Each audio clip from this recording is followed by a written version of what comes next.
Mid day prime के प्रायोजक हैं LIC, हर पल आपके साथ।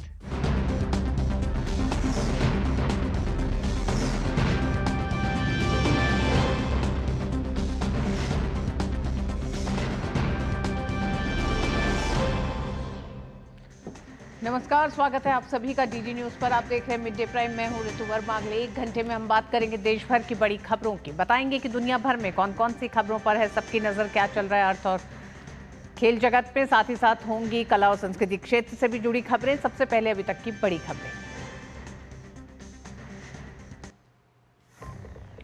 क्यूएस वर्ल्ड यूनिवर्सिटी रैंकिंग 2026 में भारतीय संस्थानों का जलवा। पहली बार 54 भारतीय संस्थानों को रैंकिंग में मिली जगह।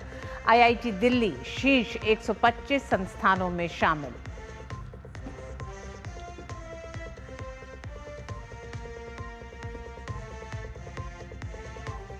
ऑपरेशन सिंधु के तहत ईरान में फंसे 110 भारतीय छात्रों की सुरक्षित भारत वापसी। छात्रों ने जताया आभार। सरकार ने कहा नागरिकों की सुरक्षा सर्वोच्च प्राथमिकता।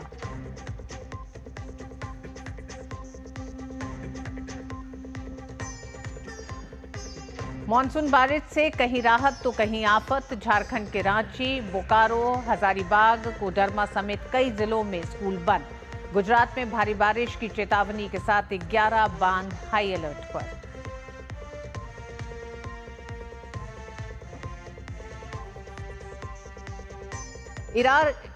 ईरान इजराइल में से कोई झुकने को तैयार नहीं। जिनेवा में कल ईरान से परमाणु वार्ता करेगा फ्रांस, जर्मनी और ब्रिटेन।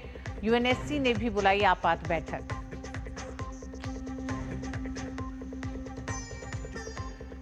और अंतर्राष्ट्रीय योग दिवस में अब सिर्फ 2 दिन बाकी। दुनिया भर में छाया योग का खुमार। लोग जमकर कर रहे हैं योगाभ्यास।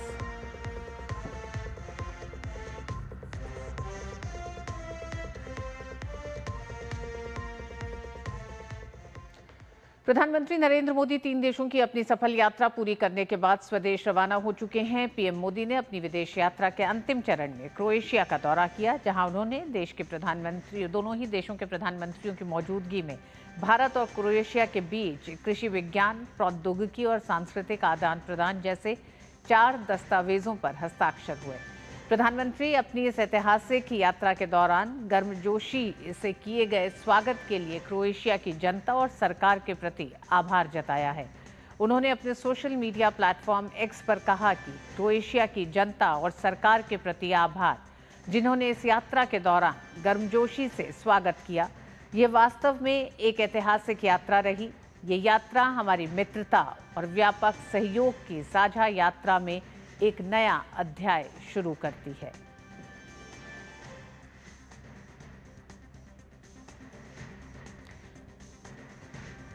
तीन देशों की यात्रा के अंतिम चरण में क्रोएशिया की सफल यात्रा के बाद प्रधानमंत्री स्वदेश के लिए रवाना हो चुके हैं। अपनी इस पूरी यात्रा के दौरान प्रधानमंत्री ने अपनी विदेश यात्रा के अंतिम चरण में क्रोएशिया का दौरा किया, जहां दोनों देशों के प्रधानमंत्रियों की मौजूदगी में भारत और क्रोएशिया के बीच कई महत्वपूर्ण समझौतों पर दस्तखत हुए। इस दौरे ने निवेश, तकनीक, रक्षा सहयोग, ऊर्जा और सांस्कृतिक संबंधों को मजबूत करने का रास्ता प्रशस्त किया है। अगर बात करें प्रधानमंत्री के साइप्रस दौरे की, तो इसके जरिए दोनों देशों के बीच रणनीतिक साझेदारी का विस्तार देखने को मिला। प्रधानमंत्री को साइप्रस के सर्वोच्च सम्मान से सम्मानित किया गया। साथ ही प्रधानमंत्री मोदी ने साइप्रस को भारत का एक अहम आर्थिक साझेदार बताया है। विशेष रूप से साइप्रस के साथ संबंधों को महत्वपूर्ण बताया और अपनी 3 देशों की यात्रा में कनाडा होते हुए G7 के समिट में शामिल होते हुए प्रधानमंत्री क्रोएशिया पहुंचे और क्रोएशिया से प्रधानमंत्री भारत के लिए रवाना हो चुके हैं। प्रधानमंत्री नरेंद्र मोदी की हाल की 3 देशों साइप्रस, कनाडा और क्रोएशिया की ऐतिहासिक और सफल यात्रा ने भारत की वैश्विक कूटनीति को नई दिशा दी है। इस दौरे ने निवेश, तकनीक, रक्षा सहयोग, ऊर्जा और सांस्कृतिक संबंधों को मजबूत करने का मार्ग प्रशस्त किया। अगर बात करें प्रधानमंत्री के साइप्रस दौरे की, तो इसके जरिए दोनों देशों के बीच रणनीतिक साझेदारी का विस्तार देखने को मिला। प्रधानमंत्री को साइप्रस के सर्वोच्च सम्मान the grand cross of the order of Makarios III से सम्मानित किया गया। प्रधानमंत्री मोदी ने साइप्रस को भारत का एक अहम आर्थिक साझेदार बताया है, विशेष रूप से प्रत्यक्ष विदेशी निवेश के क्षेत्र में। इस अवसर पर गिफ्ट सिटी गुजरात स्थित NSE इंटरनेशनल एक्सचेंज और साइप्रस स्टॉक एक्सचेंज के बीच समझौता ज्ञापन पर हस्ताक्षर भी हुए। इसके अतिरिक्त NPCI international payments limited NIPL और यूरो बैंक साइप्रस के बीच UPI आधारित सीमा पार भुगतान प्रणाली शुरू करने पर सहमति बनी। प्रधानमंत्री मोदी ने इंडिया ग्रीस साइप्रस व्यापार एवं निवेश परिषद की शुरुआत का भी स्वागत किया। साइप्रस द्वारा 2026 में यूरोपीय संघ परिषद की अध्यक्षता संभालने की तैयारी के मद्देनजर दोनों देशों के नेताओं ने भारत EU रणनीतिक साझेदारी को गहरा करने की प्रतिबद्धता जताई। उन्होंने भारत यूरोपीय संघ मुक्त व्यापार समझौते FTA को वर्ष के अंत तक पूर्ण होने की आशा भी व्यक्त की।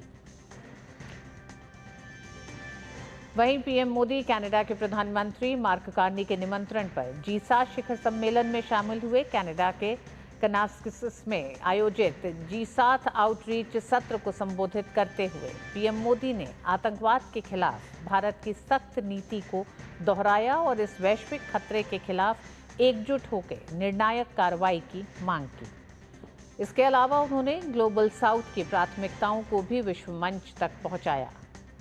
प्रधानमंत्री ने भारत के 2070 तक नेट जीरो के लक्ष्य की ओर तेजी से बढ़ने की बात कही। प्रधानमंत्री नरेंद्र मोदी ने आतंकवाद, व्यापार और विकास जैसे अहम वैश्विक मुद्दों पर दुनिया के प्रमुख नेताओं के साथ बातचीत की। खास तौर पर कनाडा के प्रधानमंत्री के साथ द्विपक्षीय वार्ता के दौरान दोनों देशों के बीच राजनयिक संबंधों को एक बार फिर से स्थापित करने को लेकर सहमति बनी है।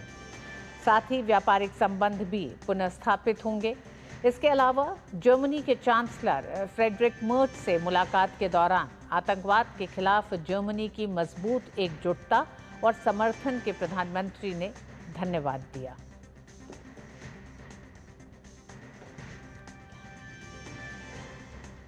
और अब से थोड़ी ही देर में प्रधानमंत्री भारत पहुंचेंगे। बढ़ते हैं खबरों में आगे। अब शिक्षा जगत में वैश्विक स्तर पर भारत की बड़ी उपलब्धि से जुड़ी बड़ी खबर है।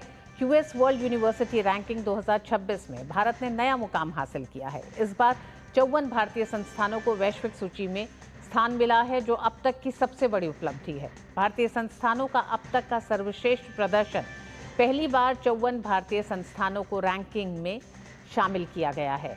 पिछले साल ये 46 संस्थान थे जो इस रैंकिंग में शामिल हुए थे। आइए आपको बताते हैं कि किस तरह से साल दर साल में खासकर शिक्षा के क्षेत्र में जो तमाम कदम उठाए गए हैं उसका एक बड़ा असर दिखाई दिया है। QS वर्ल्ड रैंकिंग में भारत के 54 शैक्षणिक संस्थानों का शामिल होना और उसमें IIT दिल्ली का टॉप करना भारतीय संस्थानों में एक ये बड़ी उपलब्धि भारत के लिए है, भारत के शिक्षा क्षेत्र के लिए है। भारतीय संस्थानों का अब तक का सर्वश्रेष्ठ प्रदर्शन रहा है 54 भारतीय संस्थानों का इस सूची में शामिल होना। पिछले साल 46 भारतीय संस्थान इस रैंकिंग में शामिल थे, जो अब 54 हो गए हैं। यानी कि इस एक साल में जो बड़े बदलाव किए गए हैं उसका ये एक बड़ा असर है। 2014 में केवल 11 संस्थानों को ही जगह मिली थी, तो 2014 से लेकर 2025 तक पहुंचने की जो संख्या के बदलाव का जो सफ़र है वो बड़ा है। और इसमें अमेरिका, ब्रिटेन और चीन के बाद भारत वो देश बन गया है इस पूरी सूची में जिसके सबसे ज़्यादा शैक्षणिक संस्थान इस सूची में शामिल हैं, और उसमें IIT दिल्ली बना सर्वश्रेष्ठ भारतीय संस्थान। IIT दिल्ली ने 123वां स्थान हासिल किया है। IIT दिल्ली की रैंकिंग में 27 स्थानों का उछाल है, यानी कि साल दर साल जो बड़ी मेहनत की गई है और ये माने कि नीतियों में जो बड़े बदलाव किए गए हैं उसका एक बड़ा असर देखा गया है। IIT दिल्ली दुनिया के शीर्ष 125 विश्वविद्यालयों में शामिल है। 3 भारतीय संस्थानों को शीर्ष 200 में शामिल किया गया है। और उसमें जो शामिल किए गए हैं वो भी आईआईटी संस्थान, जो और इस सूची में अपने नंबरों से एक तरह से बेहतर करते हुए बेहतर पायदान पे पहुंचे हैं। उसमें आईआईटी दिल्ली की रैंकिंग में 27 स्थानों का तो उछाल है ही। आईआईटी बॉम्बे 129वें स्थान पर अब आ गया है, साथ ही आईआईटी मद्रास 180वें स्थान पर पहुंच गया है। तो इसमें कई ऐसे संस्थान हैं जिन्होंने एक बड़ी छलांग लगाई है पिछले साल की तुलना में। आईआईटी मद्रास पहली बार दुनिया के शीर्ष 200 संस्थानों में शामिल हुआ है। 2026 की इस रैंकिंग में आईआईटी खड़गपुर 215वें स्थान पर है। आईआईएससी बेंगलुरु 219वें स्थान पर जगह बना पाया है। आईआईटी कानपुर 222वें स्थान पर है और दिल्ली यूनिवर्सिटी 328वें स्थान पर है। तो इस सूची ने भारतीय शैक्षणिक संस्थानों और उच्च शिक्षण संस्थानों में जो एक बड़ा बदलाव आया है पिछले 10 सालों में, उसकी तरफ ये इशारा करता है। इस पर और बात करने के लिए हमारे साथ निशांत जुड़ गए हैं, हमारे साथी संवाददाता। निशांत, ये एक बड़ी खबर है, रिकॉर्ड 54 भारतीय संस्थान इस सूची में शामिल हैं, लेकिन आईआईटीज का जो प्रदर्शन है वो भी पिछले एक साल में काफी बेहतर हुआ है। किस तरह से देखते हैं आईआईटी दिल्ली भारतीय संस्थानों पे पहले नंबर पे शामिल? रितु, एक बार फिर अपना सवाल दोहराएंगे क्योंकि फोन कट गया था। जी निशांत, हम यही कह रहे हैं कि 54 संस्थान इस पूरी सूची में शामिल हैं, भारतीय उच्च शैक्षणिक संस्थान। आईआईटी दिल्ली पहले स्थान पर मौजूद है, लेकिन अगर पिछले साल की उस सूची से हम तुलना करें जहां 46 से हम 54 पे पहुंचे हैं, तो इस सफर के इतने बड़े बदलाव के क्या बड़े कारण आप देखते हैं? जी देखिए, बिल्कुल, अगर 2024 की रैंकिंग की बात करें तो 45 संस्थान थे। 2025 की जो रैंकिंग आई उसमें 46 संस्थान थे और 2026 की जो रैंकिंग आई है उसमें 8 का इजाफा हुआ है और अब क्यूएस वर्ल्ड रैंकिंग में भारत के 54 संस्थान हैं। तो वही पिछले 10 सालों से तुलना करें तो 390% का उछाल है। जहां 2014 में 11 संस्थान थे क्यूएस वर्ल्ड यूनिवर्सिटी रैंकिंग में, इस बार वो 54 तक ये संख्या पहुंच गई है। तो करीब 5 गुना के आसपास वृद्धि हुई है।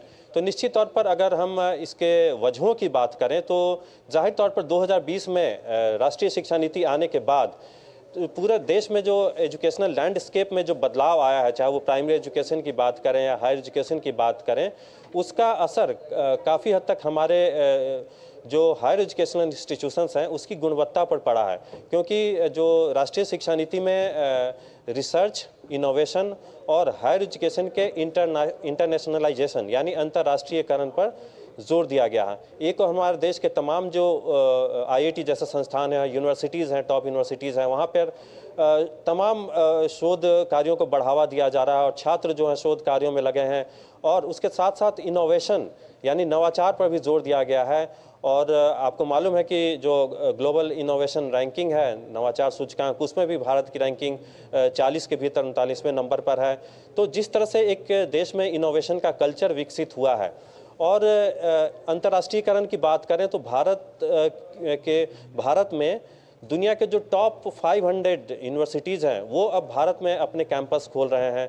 भारत के जो टॉप इंस्टीट्यूशंस हैं, आईआईटी जैसे संस्थान हैं, वो अब भारत के बाहर भी अपने कैंपस खोल रहे हैं। तो शिक्षा के अंतर्राष्ट्रीयकरण को भी बढ़ावा दिया गया है। पिछले अगर हम 4-5 सालों की बात करें तो उसका असर ये हुआ है कि भारतीय उच्च शिक्षण संस्थान की जो रैंकिंग है वो काफ़ी सुधरी है।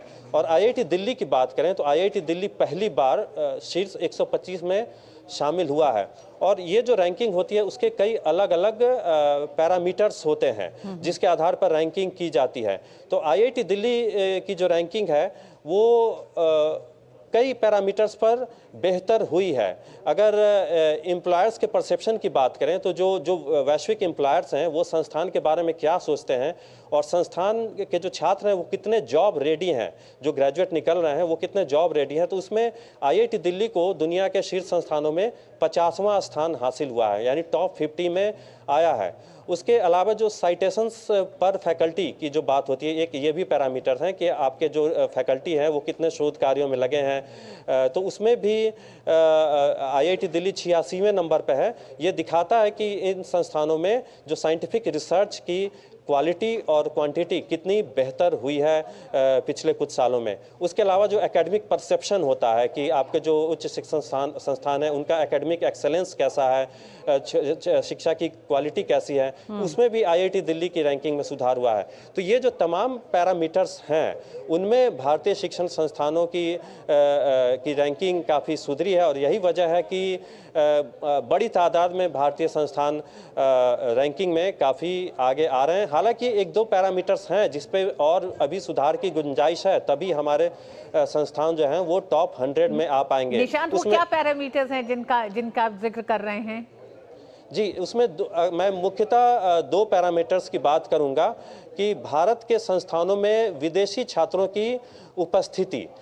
भारत के जो अभी भी जो आईआईटी जैसे संस्थान हैं उनमें फॉरेन स्टूडेंट्स का फुटफॉल बहुत कम है।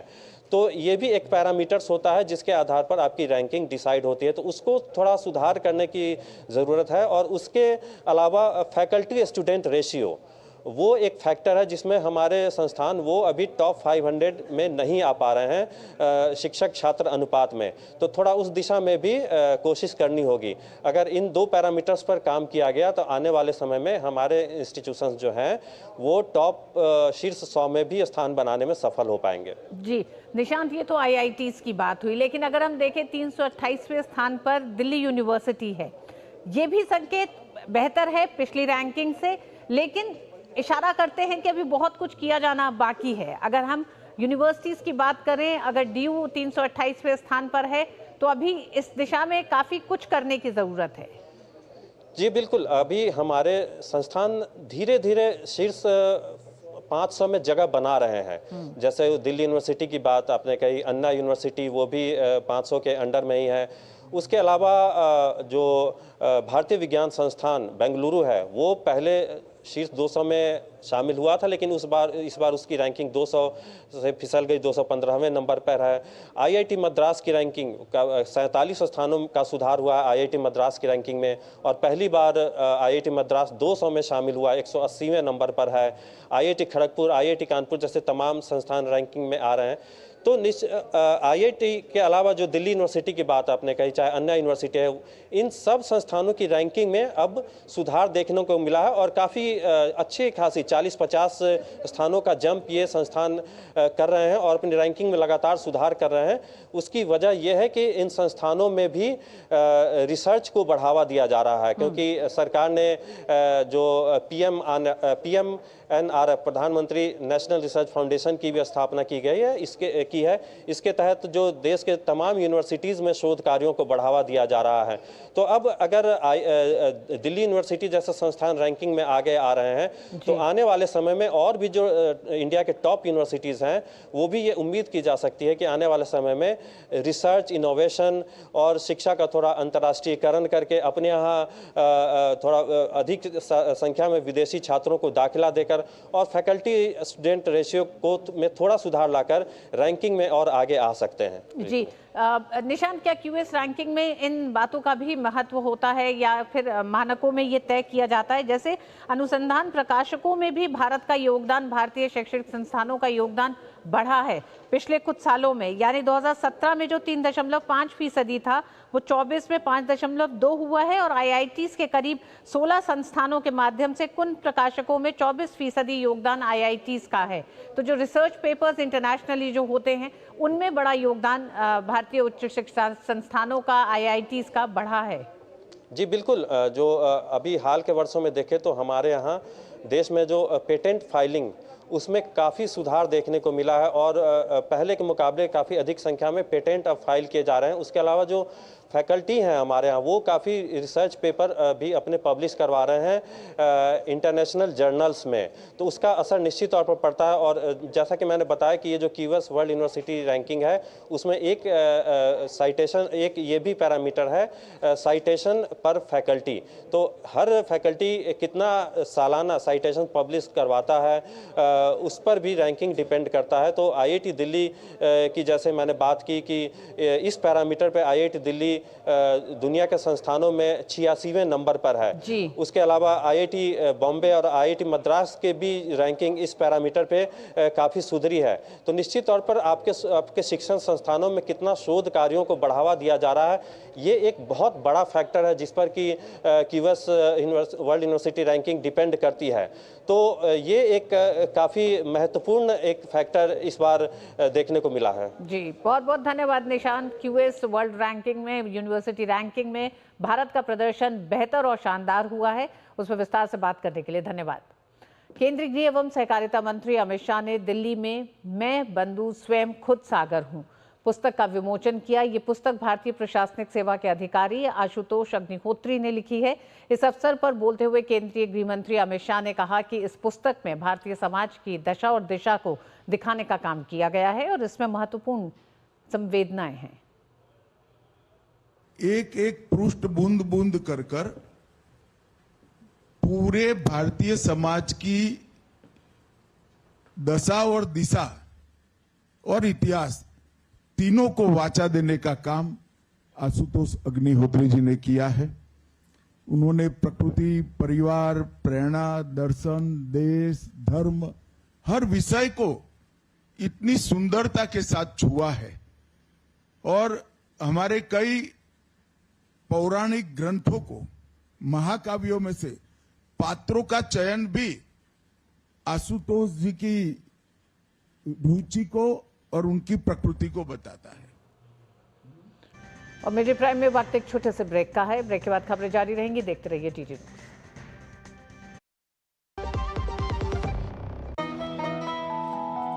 वाह यार, क्या सही हो आप। मेरा भी मन करता है कुछ करने का। मन करता है तो करो, घर की चीजों से टाइम ही नहीं मिलता और हूँ सिर्फ 10वीं पास। आप LIC की बीमा सखी योजना के साथ जुड़ सकती हो। मैं LIC एजेंट बन सकती हूँ? पूरी ट्रेनिंग भी मिलेगी, मंथली स्टाइपेंड भी मिलेगा, स्टाइपेंड भी, ऊपर से कमीशन अलग। LIC बीमा सखी योजना से जुड़ने के लिए अपनी नजदीकी LIC शाखा से संपर्क करें। LIC बीमा सखी योजना, अपनी शुरुआत अपने हिसाब से। जो लक्ष्य चुना था समझ आने लगा है। GLA यूनिवर्सिटी, उच्च लक्ष्य की निश्चित प्राप्ति। Good girl.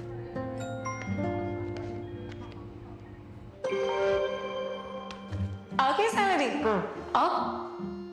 नहीं झुमके ना, पहले बचत, पहले झुमके।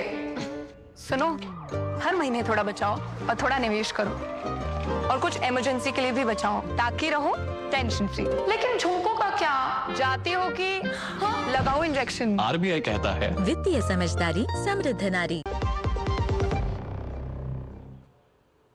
ईरान और इजराइल के बीच चल रहे संघर्ष के कारण पैदा हुए संकट की स्थिति को देखते हुए भारत सरकार ने ईरान में रह रहे भारतीय नागरिकों की सुरक्षा के लिए ऑपरेशन सिंधु शुरू किया है। इस अभियान के तहत बड़ी संख्या में ईरान में फंसे भारतीय छात्रों को सुरक्षित निकालकर नई दिल्ली लाया गया। जम्मू और कश्मीर के 90 छात्रों सहित 110 भारतीयों का पहला जत्था सुरक्षित रूप से आज नई दिल्ली पहुंचा। छात्रों ने ईरान और आर्मेनिया में भारतीय मिशनों की कड़ी निगरानी में आर्मेनियाई राजधानी येरेवन तक एक चुनौतीपूर्ण सड़क यात्रा की। 18 जून को सभी छात्र बचाओ अभियान के तहत इंडिगो की फ्लाइट 6E9487 में सवार हुए। ईरान से दिल्ली आए छात्रों ने भारत सरकार और प्रधानमंत्री नरेंद्र मोदी का आभार जताया। भारत सरकार ने इस सफल निकासी प्रक्रिया के लिए ईरान और आर्मेनिया की सरकारों का आभार व्यक्त किया है। भारत में विदेश मंत्रालय ने दिल्ली में एक 24/7 कंट्रोल रूम स्थापित किया है और तेहरान स्थित भारतीय दूतावास ने आपातकालीन हेल्पलाइन के जरिए ईरान में रह रहे भारतीयों से संपर्क बनाए रखने की अपील की है। 110 भारतीय नागरिकों को ईरान से निकाला गया। मेरे साथ कुछ नागरिक यहाँ पे हैं जो आज आए हैं। हमें खुद भी नहीं यकीन था कि ऐसा कुछ होने वाला होगा, क्योंकि हम all of a sudden we got a message that you will be relocated tomorrow. हमें पहले रिलोकेट किया गया to the Armenia and from there within just 24 hours we were evacuated to India and it felt like immensely grateful. We are very humbled and very grateful to the government. बहुत respect किया हमें झंडे की वजह से, एवं कि हमें एस्कॉर्ट किया गया था। पुलिस ने बराबर सिटी तक, from border to the city, बहुत अच्छा लगा। एवं कि एम्बेसी ने बहुत कोऑपरेट किया, बहुत इंतजाम रखे थे हमारे लिए, ना ही कोई मुश्किल हुई थी ना कुछ। और हम बहुत ही शुक्रिया करते हैं इंडियन गवर्नमेंट का और एम्बेसी का और इंडिया के लोगों का भी। बहुत बहुत शुक्रिया। हमसे बात करें कि ये थे भारतीय नेशनल्स जो ईरान से आए और बता रहे थे कि क्या उन पे आप बीती हुई दिक्कतें थी, लेकिन वो कामयाब रहे ईरान से आर्मेनिया और फिर आर्मेनिया से भारत में आने में। क्या आप नवीन के साथ मैं तापस भट्टाचार्य, दूरदर्शन समाचार, दिल्ली। जब जब दुनिया में आपदा आई तब तब भारत ने अपने नागरिकों की रक्षा के लिए त्वरित कदम उठाए ताकि हर एक भारतीय नागरिक सुरक्षित अपने घर पहुंच सके। चाहे कोविड महामारी का कठिन समय हो या किसी देश में आई प्राकृतिक आपदा या किसी देश में चल रहे आंतरिक संघर्षों के बीच फंसे भारतीय नागरिक। पिछले दशक में प्रधानमंत्री नरेंद्र मोदी के नेतृत्व में सरकार के द्वारा चलाए गए रेस्क्यू मिशन ने हर भारतीय को सुरक्षित घर लौटने में मदद की है।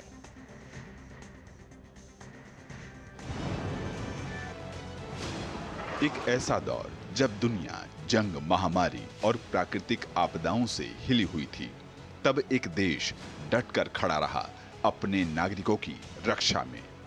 वो था भारत।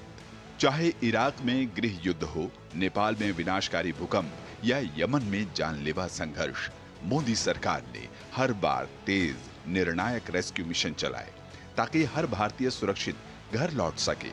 ईरान में भारतीयों को निकालने के लिए ऑपरेशन सिंधु इसका ताजा उदाहरण है।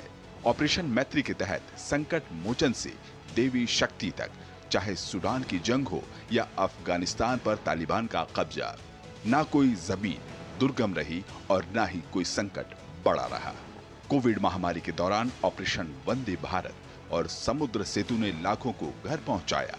यूक्रेन में ऑपरेशन गंगा के तहत तिरंगा बना ढाल, हजारों छात्रों की सुरक्षा की गारंटी सुनिश्चित हुई। और हाल में ही सूडान और इजराइल से ऑपरेशन कावेरी और अजय के जरिए गोलियों की गर्जना के बीच भारतीयों को सुरक्षित निकाला गया। यहां तक कि विदेशी नागरिकों को भी भारत ने शरण दी। विश्व बंधुत्व की असली पहचान बने हैं ये मिशन। एक दशक अटूट प्रतिबद्धता की। तापस भट्टाचार्य की रिपोर्ट, डीडी न्यूज। और ईरान में फंसे भारतीयों को सुरक्षित घर वापस लेके आने के लिए अभियान ऑपरेशन सिंधु की शुरुआत की गई है। और इसी पर और बात करने के लिए अखिलेश सुमन हमारे साथ जुड़ गए हैं। अखिलेश, संख्या बड़ी है ईरान में भारतीयों की, ऐसे में अभी 110 छात्र जो लोग आए हैं उसमें छात्र सबसे ज्यादा हैं। ऐसे में छात्रों की अभी भी संख्या बड़ी है जो ईरान में इस समय मौजूद हैं, तो किस तरह से ऑपरेशन सिंधु अब आगे बढ़ रहा है? देखिए, माना यह जा रहा है कि तकरीबन 600 छात्र हैं जो कि इनको तेहरान से कौम शहर में ले जाया गया है, उन्हें रिलोकेट कर दिया गया है। और उसके बाद धीरे धीरे उन सारे लोगों को आर्मेनिया की तरफ ले जाया जा रहा है और आर्मेनिया से हवाई जहाज से उन्हें भारत लाया जाएगा। जैसा कि कल एक विमान तो वहां से उड़ा था जो आज सुबह तकरीबन 3 बजे पहुंचा है भारत में। और कह सकते हैं कि जो विदेश मंत्रालय ने जो पूरी कोशिश की, पूरा जो एक प्रयास किया है, उस प्रयास के तहत जो पड़ोसी देश आर्मेनिया के विदेश मंत्री के साथ विदेश मंत्री एस जयशंकर ने बात की। और उसके बाद ये तय हुआ कि जो ईरान के जो लोग हैं, ईरान की जो व्यवस्था है, शासन है, उस ईरान की शासन ने ईरान के अंदर लैंड रूट से जाने की अनुमति दे दी आर्मेनिया बॉर्डर पे। और आर्मेनिया बॉर्डर पे इमिग्रेशन की प्रक्रिया को काफी सुगम बना दिया गया ताकि जो छात्र हैं जो उधर से लाए जाएंगे उनको वीजा वगैरह की कोई स्थिति का सामना नहीं करना पड़े। तो एक बड़ी लॉजिस्टिकल प्रॉब्लम थी, उस लॉजिस्टिकल प्रॉब्लम को विदेश मंत्रालय ने हल कर लिया। उसके बाद 110 छात्र लाए गए हैं। अब छात्रों की संख्या जैसे जैसे छात्र इच्छा व्यक्त करेंगे वैसे वैसे छात्रों को लाया जाएगा। और निश्चित तौर पे विदेश मंत्रालय की तरफ से सबसे पहले एक एडवाइजरी जारी की थी कि वो अनावश्यक ट्रैवल न करे, लेकिन बाद में स्थितियां और बिगड़ती गई। इसलिए जो भी लोग हैं भारत के वहां, उन सभी लोगों को कहा गया कि विदेश मंत्रालय के संपर्क में इसके लिए विदेश मंत्रालय ने टेलीग्राम एक लिंक भेजा। उस लिंक के माध्यम से लोगों ने अपना पूरी जानकारी दी और उसके बाद एक व्हाट्सएप पर का भी दिया गया कि व्हाट्सएप के थ्रू वो संपर्क करें। तो अभी जो स्थिति है कि तेहरान में जो भारतीय दूतावास है, उस भारतीय दूतावास को एक कह सकते हैं कि पूरी लिस्ट है, उस लिस्ट के अनुसार से भारतीय दूतावास काम कर रही है और जो लोग भी भारत आना चाह रहे हैं उन लोगों को भारत लाया जाएगा, इस बात का पूरा आश्वासन है और इस बात की पूरी व्यवस्था की गई है। जैसा कि पहले भी भारत ने कई इवैक्यूएशन ड्राइव चलाए हैं विभिन्न नामों से, और इस बार जो ऑपरेशन सिंधु के नाम से चलाया गया है, तो निश्चित तौर पर यह भी एक सफल कार्यक्रम होगा, क्योंकि अब भारतीय अधिकारियों को एक तरीके से अनुभव है कि किस तरीके से विदेश में जब संकट में पड़ते हैं भारतीय, तो किस तरीके से उन्हें लाया जाता है। और इसमें आपका जो राजनीतिक क्षमता है, आपकी उस राजनयिक क्षमता का भी काफी उपयोग होता है, जो डिप्लोमेटिक के स्किल्स है, उस स्किल्स का काफी उपयोग होता है। तो जो इस बात की संभावना है कि जो भारतीय वहां से आना चाहेंगे उन भारतीयों को यहाँ लाया जाएगा। जी बिल्कुल, दुनिया में इस तरह के कॉन्फ्लिक्ट इलाकों से किस तरह से भारतीयों को वापस देश लाना है, इसकी एक कूटनीतिक कुशलता भारत के पास है। अतीत में हमने कई मौकों पर देखा है भारत किस तरह से तमाम उन देशों के साथ बेहतर संबंध के चलते इस तरह के प्रयासों में सफल रहा है। और यहाँ भी यही देख रहे हैं, ईरान और इजरायल के बीच जो संघर्ष है उसमें इजरायल से भारत के संबंध जगजाहिर है। उसके बावजूद भी भारत ईरान से अपने तमाम भारतीय नागरिकों को सुरक्षित देश वापस ला रहा है। धन्यवाद सुमन पूरी जानकारी के लिए। और दिल्ली हाई कोर्ट के पूर्व जज जस्टिस यशवंत वर्मा के घर पर नकदी मिलने के आरोपों के मामले में अपनी रिपोर्ट में जले हुए नोटों की गड्डियां मिलने की पुष्टि की है। समिति ने जस्टिस वर्मा की ओर से अपने बचाव में रखी गई दलीलों को भी स्वीकार करने लायक नहीं माना। समिति ने अपनी रिपोर्ट में कहा है कि समिति मानती है कि 30 तुगलक क्रिसेंट नई दिल्ली के स्टोर रूम में नकदी पाई गई थी, जो आधिकारिक तौर पर जस्टिस वर्मा का आवास था। स्टोर रूम जस्टिस वर्मा और उनके परिवार के सदस्यों के नियंत्रण में था। ये तथ्य स्थापित हो चुका है कि जली हुई नकदी 15 मार्च 2025 की सुबह 30 तुगलक क्रिसेंट के स्टोर रूम से ही निकाली गई थी। रिकॉर्ड पर रखे गए साक्ष्य और इलेक्ट्रॉनिक सबूतों को ध्यान में रखते हुए समिति का विचार है कि सीजेआई के 22 मार्च 2025 के पत्र में उठाए गए आरोपों में पर्याप्त तथ्य है और ये कदाचार इतना गंभीर है कि वर्तमान में इलाहाबाद उच्च न्यायालय के न्यायाधीश न्यायमूर्ति यशवंत वर्मा को हटाने के लिए कार्यवाही शुरू करने की आवश्यकता है। केंद्रीय महिला एवं बाल विकास मंत्री अन्नपूर्णा देवी ने गुरुवार को राजधानी दिल्ली के विज्ञान भवन में जेंडर बजटिंग पर राष्ट्रीय परामर्श का उद्घाटन किया। इस मौके पर मंत्रालय के सचिव अनिल मलिक सहित तमाम आला अधिकारी और हितधारकों ने भाग लिया। इस मौके पर केंद्रीय मंत्री अन्नपूर्णा देवी ने gender budgeting knowledge hub portal का भी शुभारंभ किया। जेंडर बजटिंग नॉलेज हब मंत्रालय द्वारा विकसित एक डिजिटल पोर्टल है जो नीति निर्माताओं और हितधारकों के लिए संसाधन केंद्र के रूप में काम करेगा। इस परामर्श कार्यक्रम में लगभग 45 केंद्रीय मंत्रालय, विभाग और 20 राज्यों के प्रतिनिधि, संयुक्त राष्ट्र महिला, एशियाई विकास बैंक और प्रमुख राष्ट्रीय संस्थानों के विशेषज्ञ शामिल हुए हैं। ये मंच विभिन्न क्षेत्रों में लैंगिक बजट तंत्र को मजबूत करने और केंद्र तथा राज्य सरकारों दोनों से नवीन प्रथाओं के आदान प्रदान को बढ़ावा देने का अवसर प्रदान करेगा। इस मौके पर केंद्रीय मंत्री अन्नपूर्णा देवी ने कहा कि विकसित भारत के लक्ष्य की पूर्ति के लिए ये जरूरी है कि विकास में महिलाओं की भागीदारी बराबर की हो। उन्होंने कहा कि इसके लिए महिला एवं बाल विकास मंत्रालय जेंडर बजटिंग को स्थानीय स्तर तक ले जाकर ये सुनिश्चित करने में मदद करेगा। अभी तक लगभग 49 डिपार्टमेंट्स जुड़े हुए हैं जेंडर बजटिंग में और बाकी भी जो हैं वो भी धीरे धीरे जुड़ रहे हैं। तो कैसे हम महिलाओं को आगे रखकर उनको और उन पर काम कर सकें। सिर्फ बजट बनाना ही काफ़ी नहीं है, उसका हम कैसे सदुपयोग कर सकते हैं और उसके लिए उन्हें हैंडहोल्ड करने के लिए भी महिला बाल विकास विभाग हमेशा से तत्पर है और निश्चित रूप से आज की इस कार्यशाला के माध्यम से हमें बहुत इससे में फ़ायदा होगा और लगातार इसको हम फिर आगे भी हैंडहोल्ड करते रहेंगे। फ्रांस के एनएसी इंटरनेशनल एनिमेशन फेस्टिवल 2025 में फिल्म देसी ऊन को वैश्विक स्तर पर सफलता हासिल हुई। एक असाधारण सफलता की कहानी के लिए मशहूर एनिमेशन फिल्म निर्माता सुरेश एरियात की फिल्म ने जूरी पुरस्कार जीतकर भारतीय एनिमेशन को अंतर्राष्ट्रीय स्तर पर ख्याति दिलाई। एनिमेशन के लिए दुनिया के सबसे प्रतिष्ठित मंच पर देसी ऊन के लिए पुरस्कार जीतना निश्चित तौर पर भारत के एनिमेशन उद्योग के लिए महत्वपूर्ण उपलब्धि माना जा रहा है। देसी ऊन को हाल ही में क्रिएट इन इंडिया चैलेंज के तहत वेव्स अवार्ड्स ऑफ एक्सीलेंस 2025 में सर्वश्रेष्ठ फिल्म का ताज पहनाया गया। इस संबंध में सुरेश एरियात ने कहा है कि देसी ऊन स्वर्ण विजेताओं में से एक थी। ये फिल्म एक लंबे सफर के बाद बनी। सभी कलाकारों का इसमें भरपूर सहयोग मिला।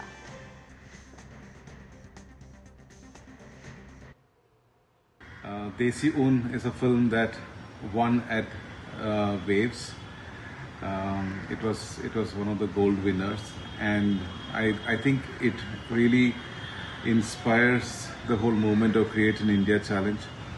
And for us, this film was a long journey. It took us more than 1 year to make this 6-minute film.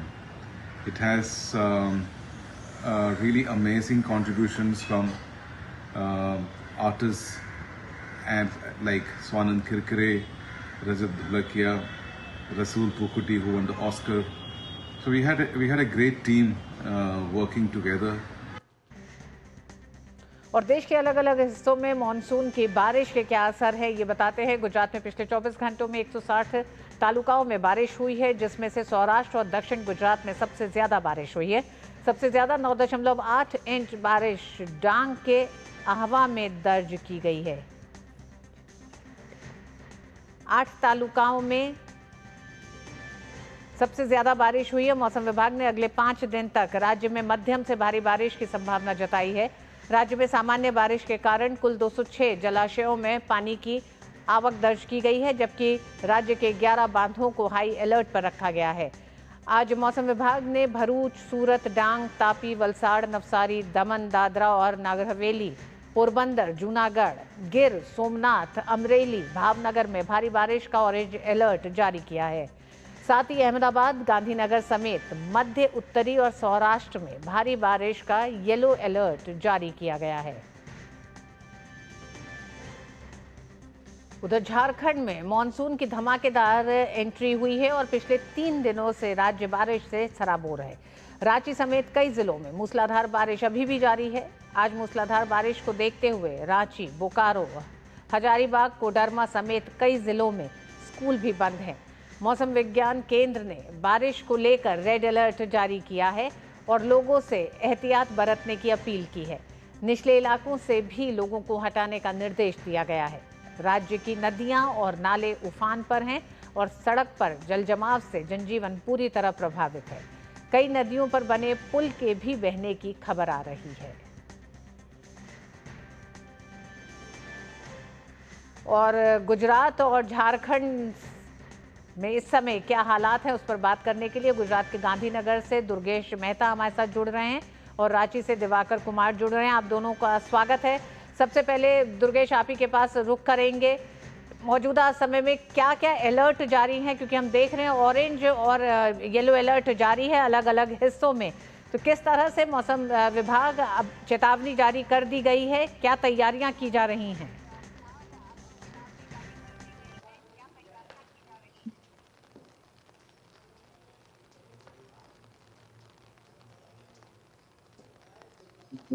जी बिल्कुल, बात की जाए तो गुजरात में पूरे 2 दिन से बारिश हो रही है। बारिश की जो बात की जाए तो भावनगर और बोटाद के बाद आज जो बारिश की जो आंकड़े सामने आए हैं वो डांग और वलसाड़ के, तापी और भरूच जिले में और नवसारी में ज्यादा बारिश है। बारिश की वजह से कई इलाकों में जो जलभराव की स्थिति है वो भी सामने आई है। गुजरात की जो बात की जाए तो लगातार अभी भी मौसम विभाग ने जो अलर्ट दिया है उसकी वजह से 5 जिलों में भी रेड अलर्ट जारी किया गया है। खास करके जो बात बता दें कि गुजरात के अहमदाबाद और गांधीनगर में ज्यादा बारिश की वजह से कई इलाकों में पानी भरने की जलभराव की स्थिति सामने आई है। खास करके जो बात की जाए तो 19 तारीख से 22 तारीख तक गुजरात के कई मछुआरों को दरिया में जाने के लिए मनाही की गई है। खास करके गुजरात के राहत commissioner Gandhinagar state emergency operation centre से गुजरात में पूरी जो बारिश की स्थिति है उसकी मॉनिटरिंग भी कर रही है। खास करके बात की जाए तो गुजरात में लगभग 160 से ज्यादा तालुकाओं में बारिश हुई है और 9 जो बंद आए हैं वो भी ओवरफ्लो हो गया है। 17 नदियों में भी बाढ़ आई हुई है। खास करके बात की जाए तो अभी गुजरात में 20 में से 7 SDRF जो टीमें है वो तैनात है अलग अलग जिलों में। 13 NDRF की टीमों में से 11 NDRF की टीम अलग अलग जिलों में तैनात है। खासकर अभी जो बात की जाए तो गुजरात में पूरी जो अभी कई जिलों में बारिश है, वहीं गुजरात के प्रशासन के ओर से उसके साथ संकलन की जा रही हो, और जहाँ भी ज्यादा बारिश है वहाँ पे संकलन अभी जारी है। जी दुर्गेश, आप जहाँ खड़े हैं वहां भी दिखाई देता है कि रास्ते भी पूरी तरह प्रभावित दिखाई देते हैं। जी बिल्कुल, गुजरात के गांधीनगर में हम खड़े हैं। गुजरात में कल रात गांधीनगर में 3 इंच से ज्यादा बारिश हुई है। बारिश की वजह से शहर के 3 से 4 अंडरपास है वो अभी पानी में गरकाव है। खास करके बता दें, अहमदाबाद के भी कई विस्तारों में पानी भरने के कारण लोगों को हालाकी का सामना करना पड़ रहा है। प्रशासन की ओर से सभी जगह पे पानी निकालने की अभी कामगिरी चालू है। अलग अलग टीमों बना के जहां भी पानी का भरावा हुआ है वहां से निकालने की कामगिरी चालू है। गुजरात के अंदर आज भी रेड अलर्ट जारी किया गया है, तो आज गांधीनगर और अहमदाबाद के अंदर भी प्रशासन की ओर से सबको तकेदारी के रखने के लिए की भी सूचना दी गई है। खास करके जो नदियों में बाढ़ आई है उस विस्तार में लोगों को ना जाने की भी सूचना दी गई है। जी दिवाकर हमारे साथ जुड़े हुए हैं रांची से। दिवाकर, हम जानना चाहेंगे क्या अपडेट है आपके इलाके से?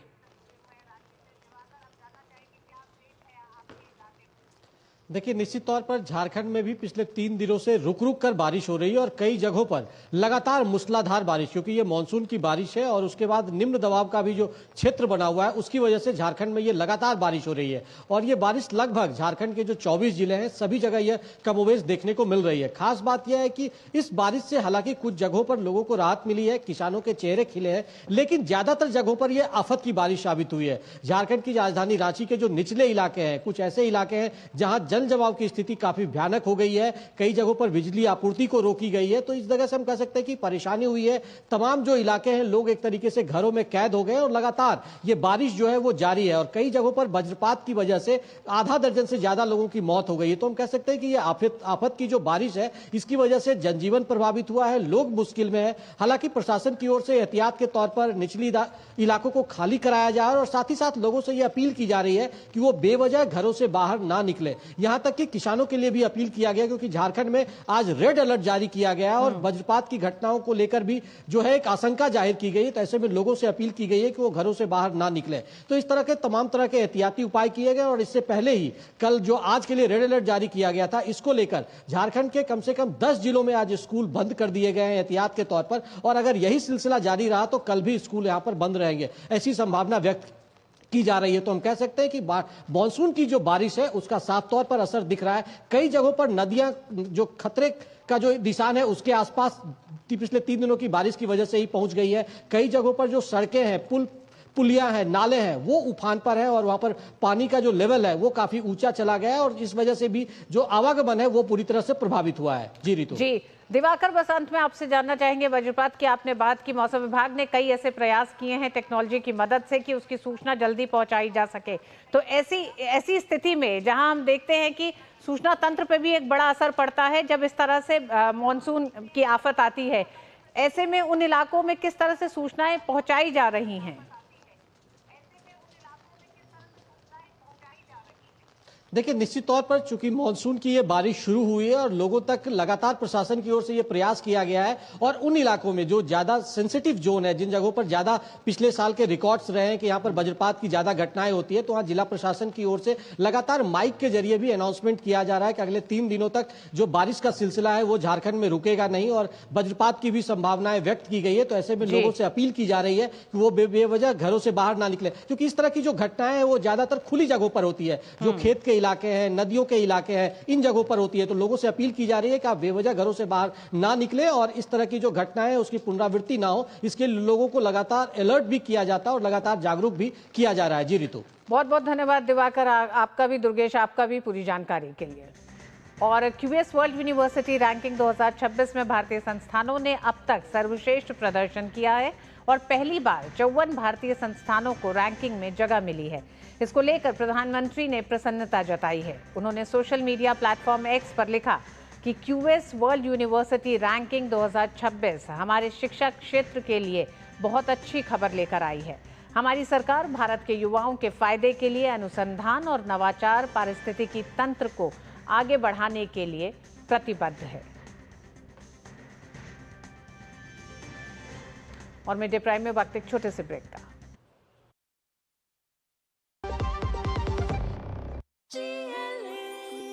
जो लक्ष्य चुना था समझ आने लगा है। जीएलए यूनिवर्सिटी, उच्च लक्ष्य की निश्चित प्राप्ति।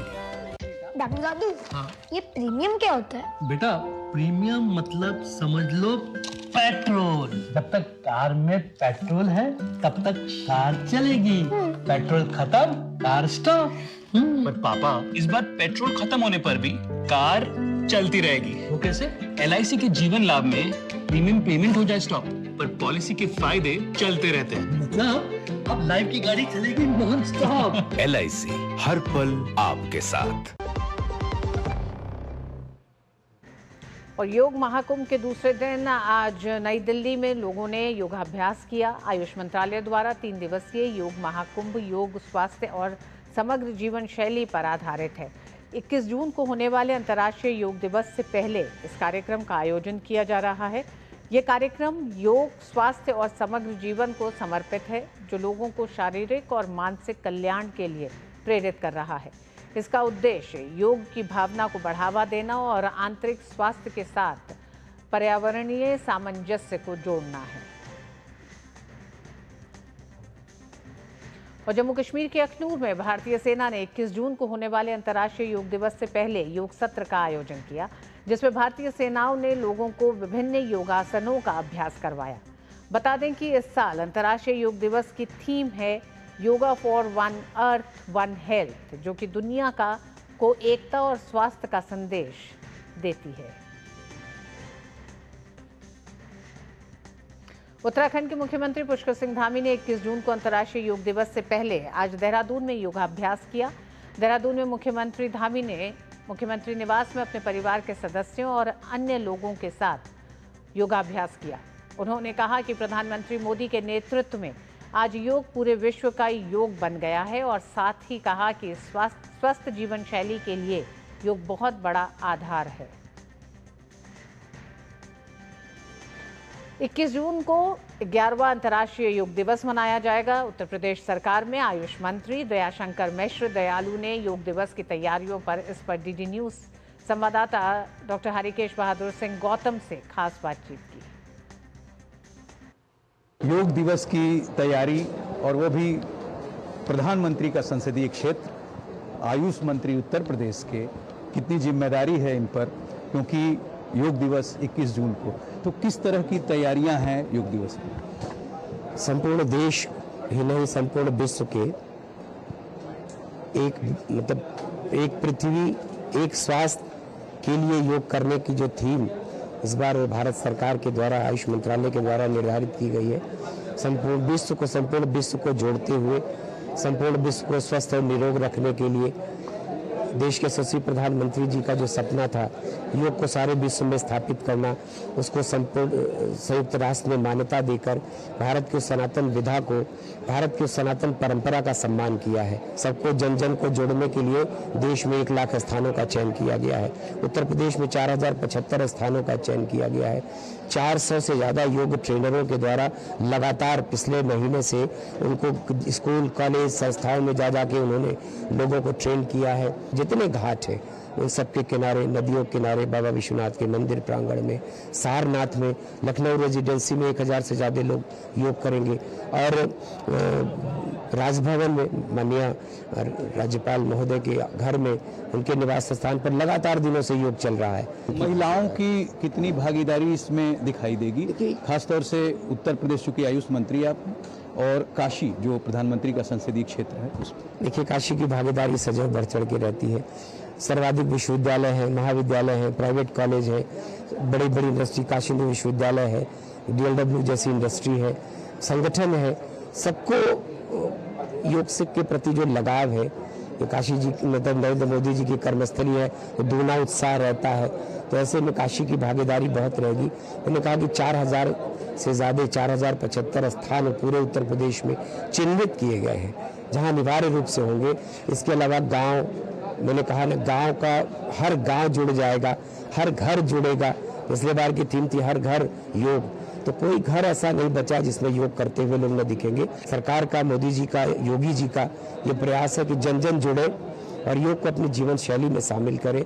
स्वस्थ रहेगा भारत, तभी आत्मनिर्भर बनेगा भारत, विश्वगुरु बनेगा भारत, दुनिया की सबसे बड़ी आर्थिक महाशक्ति बनेगा भारत। तो एक निरोग भारत ही, स्वस्थ भारत ही इस जंग में जीत सकता है। छात्रों को जोड़ने के लिए कोई जो ट्रेनर की आप बात कर रहे हैं विशेष? जी, युवाओं में तो बहुत क्रेज है, डिजिटली माध्यम से भी युवाओं को जोड़ा गया है। एक पेड़ माँ के नाम के माध्यम से पर्यावरण को भी ध्यान में रखा जाएगा इस बार के योग दिवस में। कैमरा पर्सन मनीष सिंह के साथ डॉक्टर केश बहादुर सिंह गौतम, डीडी न्यूज, वाराणसी। और अंतर्राष्ट्रीय योग दिवस में अब सिर्फ 2 दिन बचे हैं। देश के अलावा दुनिया भर में योग सत्रों का आयोजन किया जा रहा है। चीन के बीजिंग बिजनेस यूनिवर्सिटी में योगाभ्यास किया गया। योग गुरु आशीष बहुगुणा ने yoga for one earth one health theme के तहत इस योग सत्र का आयोजन किया। इस सत्र में शारीरिक और मानसिक स्वास्थ्य को बेहतर करने पर जोर दिया गया। ईरान ने कल हमले में इजराइल के खिलाफ हाइपरसोनिक मिसाइलें दागी हैं, जिसके बाद इजराइल का पारा और चढ़ गया है। इजराइल का दावा है कि ताज़ा मिसाइल हमलों में तेहरान स्थित ईरान के आंतरिक सुरक्षा मुख्यालय और रेड क्रिसेंट को नष्ट कर दिया गया है। अब इजरायली पीएम नेतन्याहू ने कहा है कि इजराइल ईरानी परमाणु और मिसाइल खतरों को खत्म करने की दिशा में कदम दर कदम आगे बढ़ रहा है। अमेरिका के राष्ट्रपति डोनाल्ड ट्रंप की ओर से ईरान के सर्वोच्च नेता को आसान निशाना कहे जाने और अल्टीमेटम दिए जाने पर ईरान ने तीखी प्रतिक्रिया दी है। संयुक्त राष्ट्र में ईरानी मिशन ने साफ किया है कि देश दबाव में न तो वार्ता करेगा, न ही किसी शांति प्रस्ताव को स्वीकार करेगा। संयुक्त राष्ट्र में ईरानी मिशन ने सोशल मीडिया प्लेटफॉर्म एक्स पर बयान जारी किया है और कहा है कि ट्रंप के झूठ से भी ज्यादा शर्मनाक है उनका कायरतापूर्ण बयान कि वे ईरान के सर्वोच्च नेता को टेक आउट कर सकते हैं। दरअसल ट्रंप ने दावा किया था कि वो ईरान में सैन्य हस्तक्षेप के विकल्प पर विचार कर रहे हैं। और ईरान के परमाणु कार्यक्रम को लेकर बढ़ते तनाव के बीच जर्मनी, फ्रांस और ब्रिटेन के विदेश मंत्री कल जिनेवा में ईरान के विदेश मंत्री के साथ ईरान के परमाणु कार्यक्रम पर बातचीत करेंगे। जर्मन राजनयिक सूत्रों के अनुसार बैठक से पहले यूरोपीय देशों के मंत्री यूरोपीय संघ की प्रमुख राजनयिक काजा कैलास से जर्मनी के स्थायी मिशन में मुलाकात करेंगे। फिर सभी मिलकर ईरान के विदेश मंत्री से संयुक्त बातचीत करेंगे। बता दें कि यूरोपीय देश और ईरान के बीच ये पहला ऐसे समय में हो रही बैठक है जब इजराइल और ईरान के बीच पिछले सप्ताह से गंभीर सैन्य टकराव जारी है। इजराइल ने ईरान पर बड़े पैमाने पर हमले किए, जिसके जवाब में ईरान ने भी मिसाइलें दागी। ये बैठक मध्य पूर्व में शांति और स्थिरता की उम्मीद जगाने वाली एक बड़ी कूटनीतिक पहल मानी जा रही है। वहीं इस वार्ता को लेकर जर्मन सूत्रों ने बताया है कि इन वार्ताओं का उद्देश्य ईरान को ये सुनिश्चित करने के लिए राजी करना है कि उसका परमाणु कार्यक्रम केवल शांतिपूर्ण नागरिक उद्देश्यों के लिए ही उपयोग में लाया जाए। वार्ता के बाद विशेषज्ञ स्तर पर भी आगे बातचीत की योजना है। अमेरिकी राष्ट्रपति डोनाल्ड ट्रंप ने कहा है कि उन्होंने ईरान पर आगे बढ़ने के बारे में अभी कोई निर्णय नहीं लिया है। ट्रंप ने कहा है कि ईरान अमेरिका से मिलना चाहता है और अमेरिकी पक्ष ऐसा कर सकता है। उन्होंने कहा कि इजराइल ईरान की परमाणु सुविधाओं को नष्ट करने के उद्देश्य से अपने हमलों में अच्छा प्रदर्शन कर रहा है। ट्रंप ने कहा कि हमले शुरू होने से पहले ईरान परमाणु हथियार विकसित करने के करीब था। अमेरिकी राष्ट्रपति आज दिन में व्हाइट हाउस सिचुएशन रूम में इससे संबंधित एक बैठक करेंगे।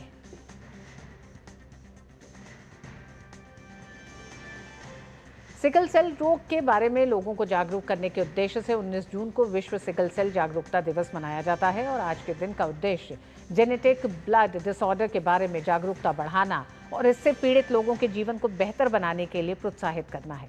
आइए देखते हैं ये खास रिपोर्ट। असहनीय दर्द, सांस लेने में दिक्कत जैसे दूसरे लक्षण भरी बीमारी न सिर्फ घुट-घुट कर जीने पर मजबूर करती हैं, बल्कि परिवारें भी बिखर जाती हैं।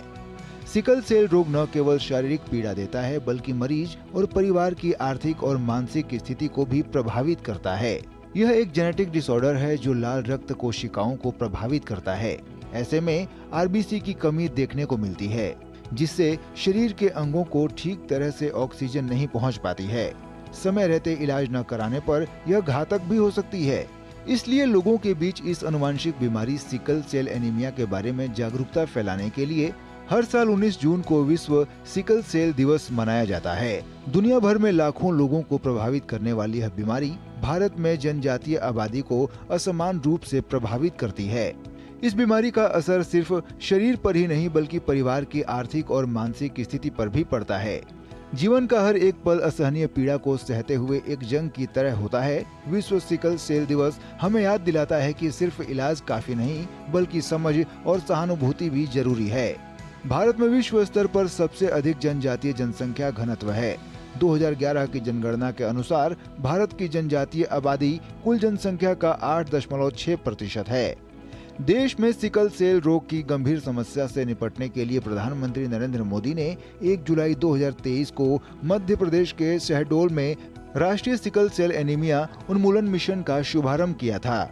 मिशन का उद्देश्य सभी सिकल सेल रोगियों को किफायती, सुलभ और गुणवत्तापूर्ण देखभाल प्रदान करना, सिकल सेल रोग के प्रसार को कम करना और 2047 तक सिकल सेल एनीमिया को खत्म करना है। Bureau report, DD news. और मिड डे प्राइम में बस इतना ही। मुझे दीजिए अनुमति। नमस्कार।